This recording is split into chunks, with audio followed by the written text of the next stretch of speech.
La réforme de la politique agricole commune devrait être finalisée le 20 novembre prochain, lors d'un vote en session plénière du Parlement européen, je le suppose sans surprise.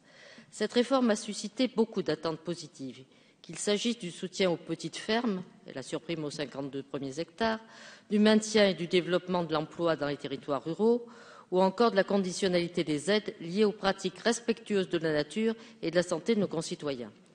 Comme souvent en matière européenne, elle aboutit à un compromis que d'aucuns jugent peu satisfaisant.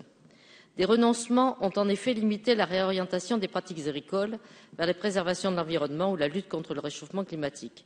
De plus, les aides risquent de ne pas être redistribuées avec l'équité que nous appelons de nos vœux. Pouvez-vous nous sécuriser là-dessus, Monsieur le Ministre? La déclinaison de cette nouvelle PAC sera pour partie d'ailleurs laissée à la discrétion des États.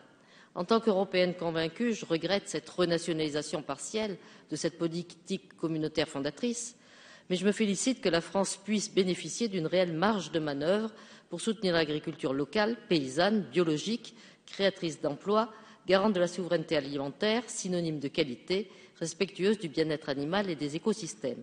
Monsieur le ministre, vous êtes volontariste dans ce domaine, mais qu'en est-il des forces économiques à l'œuvre plus globalement?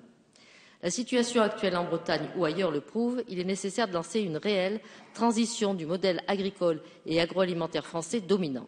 Et ce n'est certes pas l'illusoire retour aux aides à l'export qui le permettra.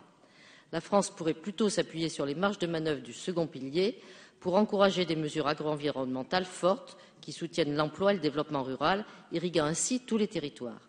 Dans ce contexte, Monsieur le Ministre, pouvez-vous nous indiquer comment cette nouvelle PAC pourra s'articuler avec le budget que la France consacre à l'agriculture, dans la perspective également du financement de la future loi d'avenir? Je vous remercie. Merci, Madame.